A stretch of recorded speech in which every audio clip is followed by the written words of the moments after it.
So, if you're anything like me, you may have started off the year saying, I'm going to be healthier in terms of optimizing my exercise regimen, making sure I sleep well, making sure I eat right. And you have all these lofty goals that you set. But over time, you may notice that, well, things are starting to fall along the wayside. So, in this video, I'm going to be sharing with you my 5 top sleep tips to help optimize your sleep in 2025. Hi there, I'm Dr. Funke Afolabi-Brown, and I'm the founder of the Restful Sleep Place and Restful Sleep MD, where we help you optimize sleep so that you can thrive and reach your fullest potential. So here's the thing.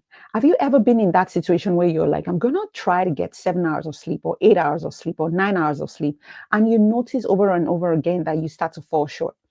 The thing about it is, if we don't plan, then most likely life will get in the way and obligations and things like that will get in our way of sleep. And so I want to take us through this, my favorite top sleep tips that can help you optimize your sleep so that you can be well rested, because we do know that sleep is tightly connected to how effective and productive we can be. And who doesn't want a productive year, right? You want a year where you're able to crush those goals, you're able to optimize your performance and do all the things that you were called and destined to do. So, of my 5, my favorite number one, I would say, is get enough sleep. Okay, what does that mean, right? We talk usually when we talk on this platform, I share about the important things about sleep. Sleep quantity is one of them, and sleep quality is another one. And also sleep timing is important. So you do want to make sure that you aim for enough sleep. So what is enough sleep? Enough sleep is the sleep that's enough for you. It's plain and simple.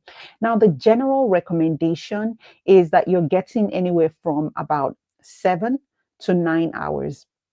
How do you know where you fit? You might be a 7 hour sleeper, you might be a 9 hour sleeper, you might be an 8 hour sleeper. So I'm going to show you how you could figure that out. It's a little bit more on the nerdy scientific side, but I think this will help you. So what we know is that when we're sleeping, we're going through various sleep cycles, right? Each cycle, which includes, light sleep, dream sleep, and REM sleep, is about 90 to maybe 110 minutes, right? 90 to 110 minutes is about the length of each sleep cycle.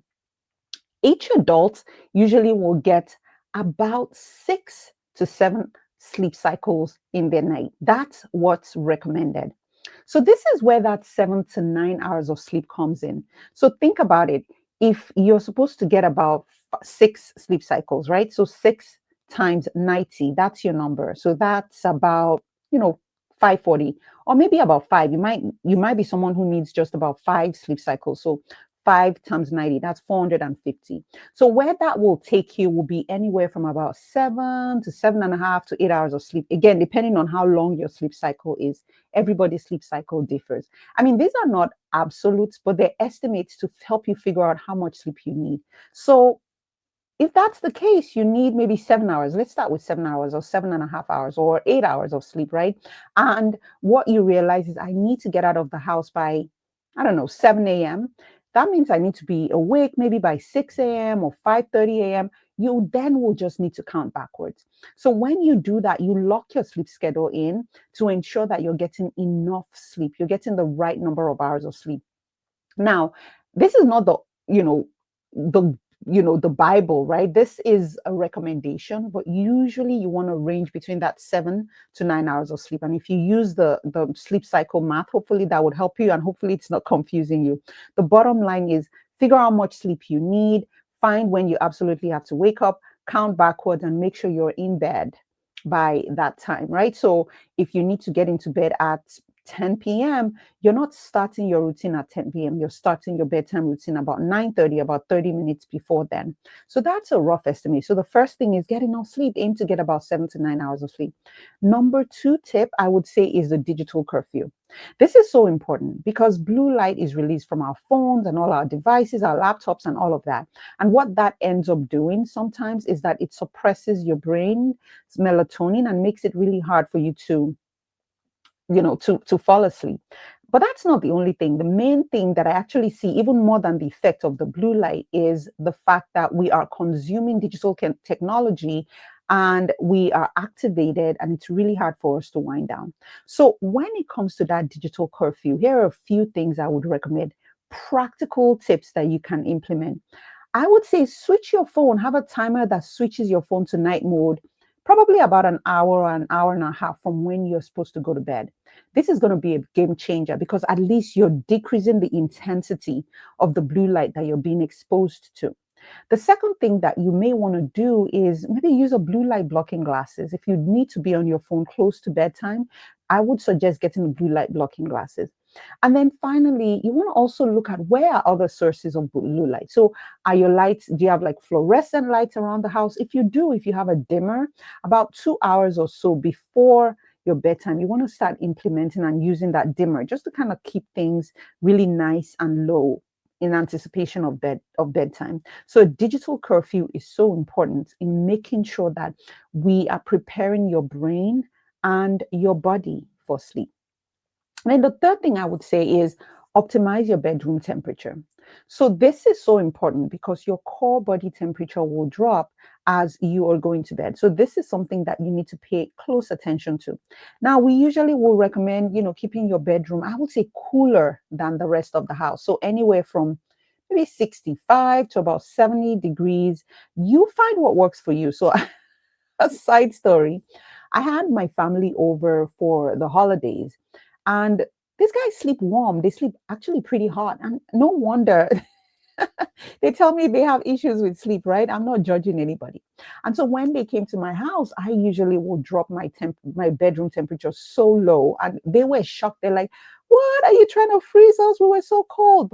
But then I said, "What did you think about your sleep?" And they had such good sleep. So this is something that you really need to pay attention to. When your core body temperature drops, it actually helps you sleep better. So start to lower that bedroom temperature. Another thing that you can do, practical is my watchword, right? Is take a bath. Take a warm bath or a shower, probably about 1 or 2 hours before bed, because that would also actually help your body temperature drop even faster. And that can actually help you to fall asleep sooner. So keep that bedroom temperature cool. And then you may actually consider, especially if you share a bed with someone, maybe you try the dual zone mattress. There's so many of them now. Or you use a mattress topper that you'll use only on your side of the bed, because then that way you're not freezing your partner off while you're trying to sleep cool, right? So you can find what is optimal for both of you. Number four, I would say, is sort of the 3-2-1 rule. And this just helps you to know the kind of things you need to eliminate, right?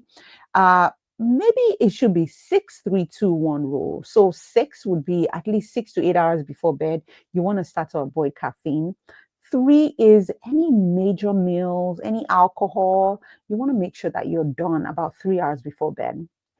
Two is really making sure that by 2 hours before bed, that any intense workout is done, right? You want to be done with any intense workout, because what that will do is spike up your body temperature, your heart rate, and makes it hard to fall asleep.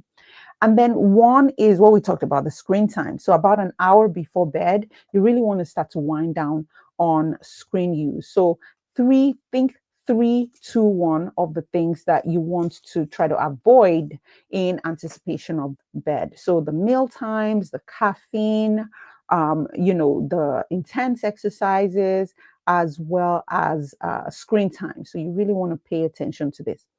And then number five is actually something you do in the morning that will set you up for sleep success in the evening. And that is anchoring your sleep with light. This is so important. Restful sleep habits don't just start when we're about to fall asleep. They start actually when we wake up in the morning. So what does this mean? It means exposing yourself to bright light, to natural light as soon as you wake up in the morning, usually within 30 minutes. Now, it's the winter time and it might not be light enough outside. And so that might be a struggle. And it tends to be a struggle for most people who are in areas where it doesn't get light till much later. So here's what you need to do. I would recommend, of course, natural light is best, but I would recommend getting, a light, a source, a light, an external light that you can use. And we usually will call that therapy lamps. They have different ones, therapy lamps, light boxes.